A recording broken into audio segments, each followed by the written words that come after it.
Hey all, and welcome to part one of Outlines. This may be one of the most important lectures, so I really want you all to pay attention, take plenty of notes, and you will see this on the quiz this week. So we're going to talk about outline guidelines for success. Why do we bother doing outlines and different types of outlines? So real quick, you're required to do an outline for the person of interest speech, the informative speech, the persuasive speech, and depending on the semester, the tribute speech. All outlines must be submitted by the due date for full credit. However, you cannot present your speech without a proper, full sentenced, APA referenced and in-text citation outline being submitted at least 24 hours before your speech. We talked about this on the syllabus, so I'm not going to go too much more into that. Oral communication is inherently different than written communication. We do not write the same way that we talk.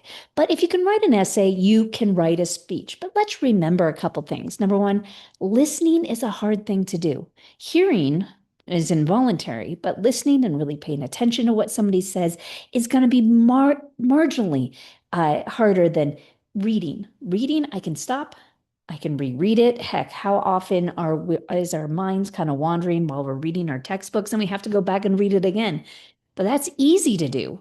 With reading, it's not so easy to do with talking because we can never truly recreate any conversation. Listening is harder than understanding. Heck, when I lived overseas, a lot of times I would not know exactly what people were telling me, but I understood that if I went and took a left at the street, I'd eventually find an ATM.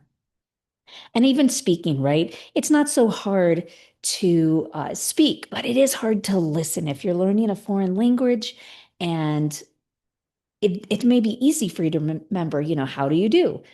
But it's not so easy when a native speaker is trying to speak that to you, to listen to that. When writing speeches, some of the things that we can do to help our audience listen is repetition. And I do find a lot of times when we're writing speeches, students have a hard time because they've been told by their English teachers to be creative and be more expressive and use different words and synonyms. But in speeches, repetition and rhythm is going to make it easier on your audience. And so it's going to make it easy for comprehension. And we want to remember that. Don't use a $5 word when a $1 word would work just as well. So again, an outline is not an essay. And I require an outline draft written on a computer, not on a cell phone. Cell phones aren't appropriate for college work. Now, you can find many of my outline drafts in many different places. Probably the easiest is there's a page called Outline Notes. You can go right there, right to the bottom, and it has all the different outlines you're going to be using in this class. But it can also be found in the assignment itself. So the person of interest outline assignment, you'll find the outline draft there. It's both in the document, a Word document, and a Google Doc. And it's going to be found in the informative and the persuasive outline assignment as well. Make sure that you're keeping the labels on the outline. You can see examples of previous outlines turned in the same places I just mentioned, the outline notes, but also in the assignments themselves. So make sure you check those out. And if your outline doesn't look like theirs, ask yourself why. So, what exactly do I expect for your outline? Well, here are a couple big notes before we really dive into the specifics in the next lecture. Number one, it needs to be Times New Roman 12-point font. I want full grammatical sentences, all right? Not just one words, all right? This needs to be proper English. Each sentence must have its own bullet point. In other words, don't write a paragraph and then just paste it in the outline. That's not correct. Each fact must have an APA in-text citation. So if you're saying that President Lincoln wore a black hat, well, you got that information from somewhere and you need to tell me in the outline. And every in-text citation must have a corresponding APA reference entry. Now, we're really going to break down APA in its own lecture. So look for those APA lectures page if you want to just jump ahead to see what that's all about. Otherwise, we're going to be talking about it after outlines. As a quick note, outlines with missing APA in-text citations and/or references, I will not accept. It must be redone. I do not accept an outline without proper references, not MLA, APA. All right. And you must resubmit any outline that you turn in without those APA references within at least 24 hours of your speech. But those late penalties will still apply. So, why do we care? Why do we want outlines instead of essays? Well, speech outlines are critical because they provide structure, ensure logical flow, and help you connect with a live audience by mapping out points for clarity.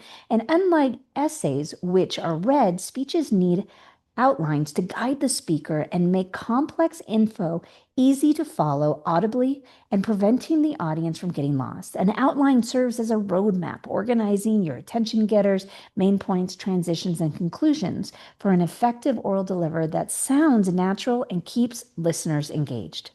So, outlines, let's kind of break down this a little bit more and talk about how it helps maintain focus because it's going to assess logical relationship between ideas, evaluate the relevance of supporting ideas, and test the balance of the speech. So, for example, for your person of interest, you probably already started thinking about a couple people you may want to give a speech on. Heck, you may already have chosen your person and put it in the discussion page. That's great. For me, I'm going to say I want to talk about Robert Downey Jr.'s and his movies. You'll notice my thesis gets right to it. That's a wonderful thing about speech class versus English class. The clearer the thesis, the better in speeches. So, my thesis for my person of interest is going to be today. I'm going to tell you about the few of Robert Downey Jr.'s movies. Right away, you should know exactly what the speech is going to be about. Now, in this little page, I'm assessing the logical relationship between ideas. So let's check it out. My main point one is his 1992 film Chaplin. Is that talking about his movies? Absolutely. My main point two is drug use and abuse and eventual sobriety. Is that talking about his movies? Oh no, I'm pretty sure that that one does not fit this logical relationship between ideas. But my main point three, Iron Man and the beginning of the Marvel Universe, absolutely talks about his movies. So I have a couple choices here. Number one, I could change my thesis. Maybe I'd change it to something like, today I'm going to tell you about some of Robert Downey Jr.'s most important life moments. Hey, that would absolutely be true. Or I'm going to change my second main point and maybe I'm going to talk about a different movie, for example, Natural Born Killers. So that's assess the logical relationship between ideas. Basically, what I'm doing is I'm looking at my main points and I'm comparing them to my thesis. Does my thesis support it? If not, something's got to change. The next one is very similar. It's evaluating the relevance of supporting ideas. So now I'm looking at my main point, which in this case is the 1992 film Chaplin. And let's look at my three subpoints that I've got listed. The movie was based on Chaplin's autobiography and the book Chaplin, His Life and Art, and was a box office bomb. You'll notice that I have an in-text citation right after that. My second main point is Downey's Jr.'s performance was a critical success, earning him 3 nominations and 1 BAFTA award. Again, I got that in-text citation. Now, do these first measure up with the film Chaplin? Absolutely, they do. I'm talking about the film Chaplin. Let's go on to the subpoint three. In 1994, Downey Jr.'s next big film was Natural Born Killers, where he played a shock journalist who follows the title characters. Well, does that have anything to do with Chaplin? It doesn't. So guess what? We want to remove this specific main point. Again, maybe I change my main points. Maybe I say, hey, let's talk about 1990 movies. Or maybe I change my subpoint three or take it out altogether. The last thing that we want to look at is the balance of a speech. So most of us are still familiar with O.J. Simpson. If I was going to do a speech on O.J. Simpson, and my three main points were his football career, his acting career, and his murder of his ex-wife, Nicole Brown Simpson, the Bronco car chase, and his subsequent trial. And I talked about his football career for 2 minutes. I talked about his acting career for 2 minutes. And then for 20 seconds, I talked about the murder of his ex-wife, Nicole Brown Simpson, Bronco car chase, and trial.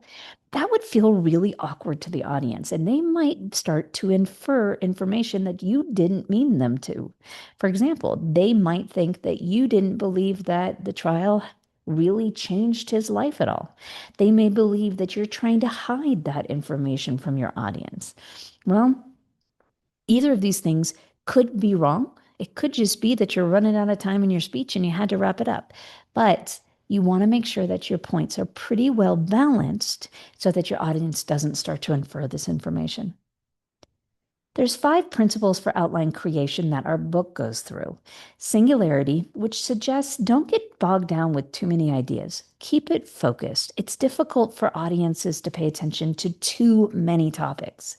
Consistency.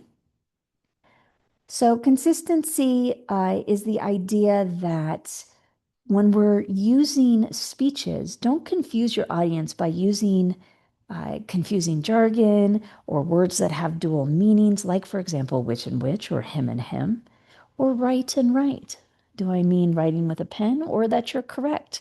These are some of the things that you can make it easier on your audience by only using a single word. This goes with synonyms too. Sometimes that repetition, as we talked about in the beginning, is better. Adequacy, well, your evidence should be something that people can trust, not your uncle's opinion. Uniformity, they should share that screen time, very close to this idea of balance. So if one point is getting more screen time, is getting much larger, consider changing your thesis to better expand that point and to break it down into other subsections. The final one is parallelism. Parallelism can create rhyme within your speech. Parallelism can make your speech easier to follow, and parallelism looks for inconsistencies. And parallelism can help your audience remember and therefore persuade. So, what's a great example of this? Well, you may or may not be familiar with X Gonzalez. They were one of the victims and survivors of the Stonewall Jackson shooting in Florida back in 2017, 2018 on Valentine's Day.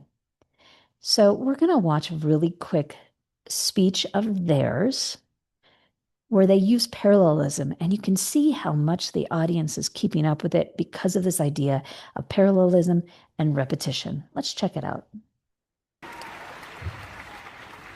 The people in the government who are voted into power are lying to us. And us kids seem to be the only ones who notice and are prepared to call BS. Companies trying to make caricatures of the teenagers nowadays, saying that all we are is self-involved and trend-obsessed, and they hush us into submissions when our message doesn't reach the ears of the nation. We are prepared to call BS. Politicians who sit in their gilded House and Senate seats funded by the NRA telling us nothing could have ever been done to prevent this. We call BS. They say that tougher gun laws do not decrease gun violence. We call BS. They say a good guy with a gun stops a bad guy with a gun. We call BS. They say guns are just tools like knives and are as dangerous as cars. We call BS. No. They say that no laws could have been able to prevent the hundreds of senseless tragedies that have occurred. We call BS!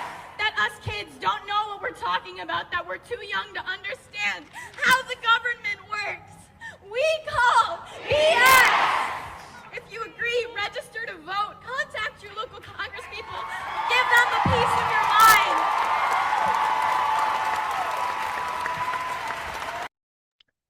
So as they were giving their speech using the we call BS, it allowed the audience to really pay attention to what came next. They didn't need to code we call BS because they just decoded it. Instead, they can focus on the next thing X is going to say. So finally, let's start talking about the types of outlines. Guess what? There's 3 of them. We've got a draft outline, a full sentence outline, and a note card outline. Well, the draft outline you've already started thinking about, probably. If you have a basic idea of who you want to talk about and basically what you want to talk about, that's the beginning of your draft outline. Maybe you have incomplete sentences, you have all the subpoints left blank, like, for example, I want to talk about Iron Man, but I haven't really gotten into it yet. That'd be a great draft outline. Research may or may not have been completed at this point. The full sentence outline is what I want. This is what's submitted to the outline assignment, and it should be treated like a script. Articulation of exactly what you mean to say. Sometimes with my speeches, I'll really have it like, wow, the weather is great today, or what did you do this weekend? Well, that wouldn't be really appropriate for your speeches. For my speeches in the classroom, I do that all the time. And you can see it written on my outlines.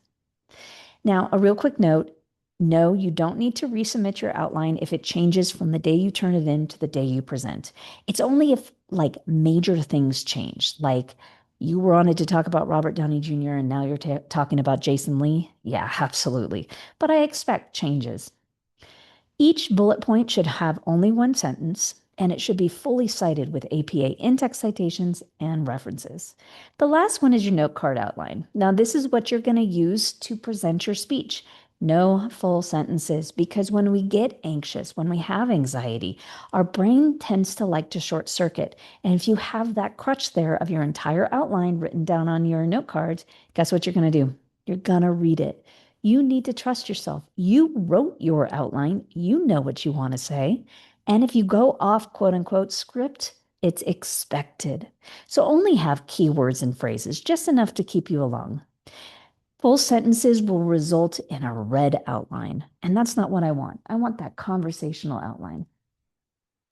So, what did we talk about? We talked about outlines, outline guidelines for success, why bother with outlines, and the types of outlines. During our next lecture, we're really going to dig into writing your outline. And I also have an example of me writing an outline in Outline Notes if you go check it out. See you next lecture.